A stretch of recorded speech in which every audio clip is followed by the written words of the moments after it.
All right, good afternoon, hi ho, hello, and welcome to LNAW. We're going to call this Casual Saturday, as they call it in the corporate world. But this is really casual. It's not like, their casual Fridays they have over there where it's all strategic. I used to remember my parents saying you got to spend more money on casual Friday than you do on your regular, your formal days because, you got to have your khakis and your polo shirt strategically tucked into your khakis, and what some of the people will have what do they call those wafers from the 1980s and all that. So this is real casual Saturday. We got I got the hoodie and this and that. It was a really long week. It's an intense Friday. Thought it would be best to do the legal news analysis of the week today.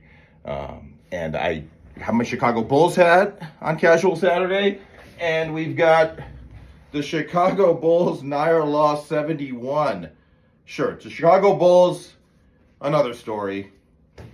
They got this guy from Los Angeles, the UCLA guy, Lonzo Ball. It's been worthless. Talented family, all his generation. I don't know about his dad, but him and his brothers, they're talented. And one of the brothers was on China and got arrested or something, and Trump had to bail him out. But whatever. This Lonzo Ball character, he's good. He's talented, but he's injured again. Hasn't done much. Same story for the Bulls. I'm not going to bash on the guy, even though he went to UCLA. I mean, he's injured, but it's more about the Chicago Bulls. Same old story.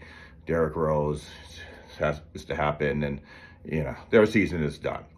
But today I wanted to discuss the Murdaugh guy, Alex Murdaugh. I know last week when I was doing my legal news analysis of the week and I was trying to figure out something to talk about, Alex Murdaugh came through my head, and I realized I don't know much about that case, and it doesn't really intrigue me. But I did see the defense calling him to testify. And I watched that. I watched his testimony, and I will give credit where credit is due. I thought that prosecutor in that case did one hell of a cross-examination, one of the best I've ever seen. Okay, I mean, and that's something I think all lawyers should observe. And you're always aspiring in the practice of law to be better and better, regardless of whether you're a prosecutor, defense attorney. You take stylistic ideas and tips or different things from different attorneys that did a great job building the timeline, building up this story from this Murdaugh guy's legal career and all of that, and putting it together as to what incentives he may have to lie or his ability to lie or all of that.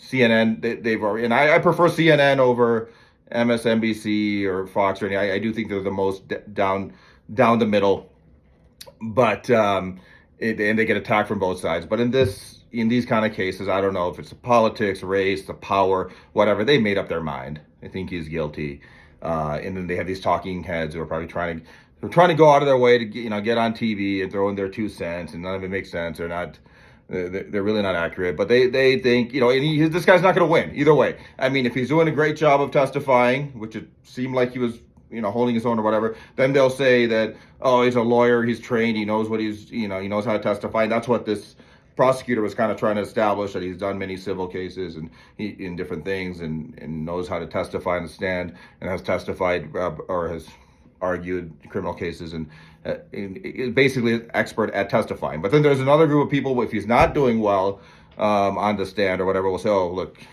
attorneys are the worst witnesses and he's doing horrible. So either way, he's not going to win. I've never done an LNAW.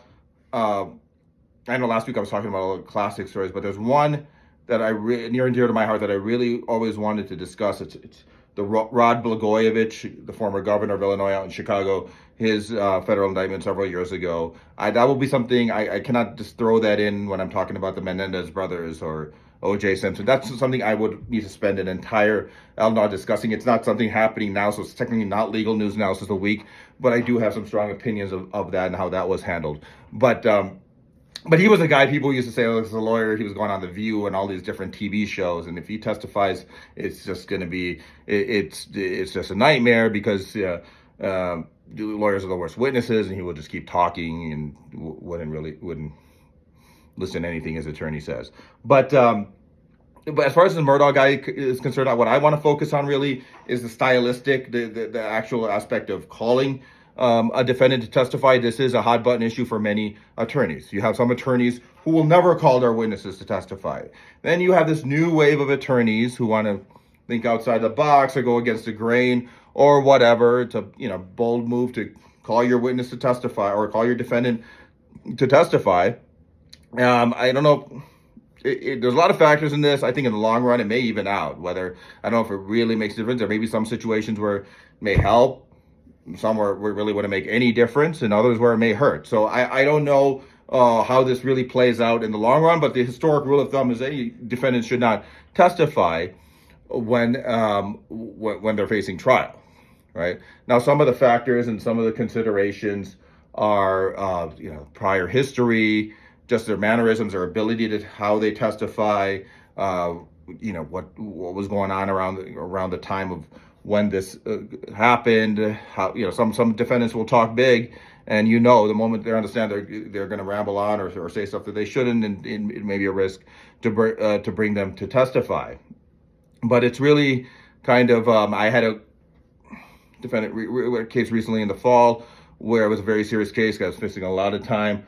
Called him to testify. He had no prior history, nothing. He was just kind of oh shucks kind of guy, and he did a great job, and we won that case, right? And then there's other situations where it's not always the case, but there's different considerations whether the person has some prior history, their ability, and all that. But as far as the aspect of having a prior history, I don't know if it's always a bad thing, and I may differ with a lot of people on this one. I know if it's happening around the same time, contemporaneous, as they say, if the crimes are happening, if there's a crime spree going on when this alleged crime you're being tried for is happening, then you don't want those other crimes to come in. But let's just say you had a felony or something from many, many years ago.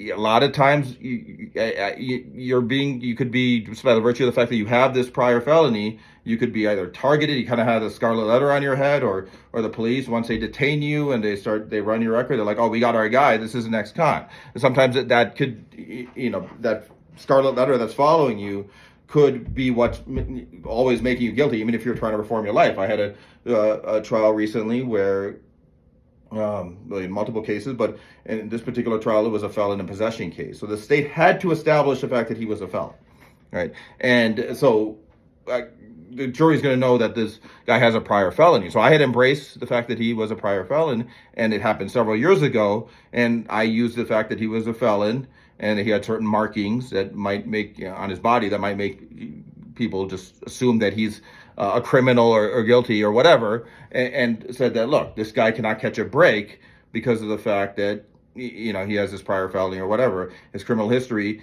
And I thought that was an effective strategy. It resulted in a hung jury, but I do think that could possibly be an effective strategy. Another thing is jurors are not supposed to make their opinions based on the potential penalties. So if you're facing a lot of time, that's not supposed to be a consideration. When we have defendants who come to trial or whatever, they're dressed in a suit or whatever. They're not in their jail clothes or shackles or anything like that.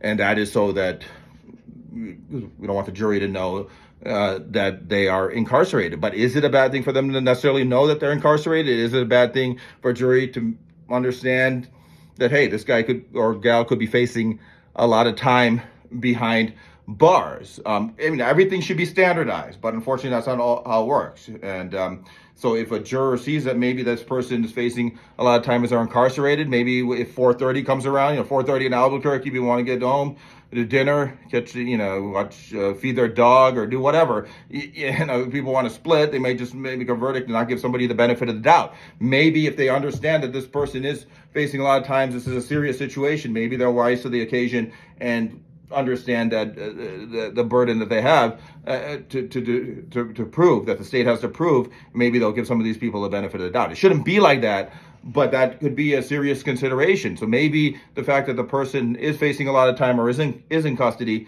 may not necessarily be a bad thing always. So there's a lot of different considerations, how you your demeanor, different things. But court of public opinion, media, like I'm saying with CNN, these you're not going to win either way. Either they're going to say he's a really skilled lawyer, and that's what that prosecutor was trying to establish, was the fact that this guy knows about criminal law and testifying and all of that, and based on that, he knows how to spin the truth or twist the truth. But I still feel that that prosecutor did a good job of pinning him on different things, and I don't know how credible he was necessarily, but I don't know the case, so I don't know one way or the other whether this guy is guilty or not. But that's where it stands. So there's a lot of different considerations, different schools of thought. I'm kind of in between. I do it on a case-by-case basis, but I think that there's a lot of factors that go into this. So anyhow, that's just my take on that. I thought I'd talk about that Murdaugh guy, even though I had said I didn't really know much about that. Thought it'd be good to kind of just at least talk about it from the aspect of this, the defendant being called to the stand to testify. Okay? Have a great rest of the weekend, everybody, and I will see you soon. Thank you.